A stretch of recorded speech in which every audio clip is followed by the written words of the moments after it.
இயேசுவின் நாமத்தினாலே உனக்கு விரோதமாய் நியாயத்தில் எழும்பும் எல்லா நாவும் குற்றப்பட்டு போகும். எத்தனை பேர் நம்புறீங்க, விசுவாசிக்கிறீங்க? அதனால இந்த அபியா முதல்ல ஞாபகப்படுத்துற காரியம் என்னன்னா, don't forget I am a king of a covenant, my people are covenanted to the Lord. மறந்துடாதீங்க என்று அவர் சொல்லுகிறார். இன்னைக்கு உங்கள் எதிரிகள் எழும்பும் பொழுது, சத்துருக்கள் எழும்பும் பொழுது, நீங்கள் விசுவாசித்து பேச வேண்டிய முதல் வார்த்தை, நான் நானா வரல, என்னை அழைச்ச ஆண்டவரால வந்திருக்கிறேன். இந்த குடும்பம் தானா ஏற்படல, என் கர்த்தர் எனக்கு ஏற்படுத்தி கொடுத்த குடும்பம்.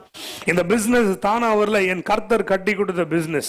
இந்த வேலை தானா நடக்கல, என் தேவன் என்னை அந்த ஸ்தானத்தில் கொண்டு போய் நிறுத்தி இருக்கிறார். சத்துருவே நீ எப்படி வந்தாலும் சரி, என் உடன்படிக்கையின் தேவன் என்னோடு கூட இருக்கிறார், அவர் என்னை விட்டு கொடுக்க மாட்டார். இன்னைக்கு தீமை என்னன்னா, நீங்க மேற்கொள்ள அழைக்கப்பட்டு இருக்கிறீங்க.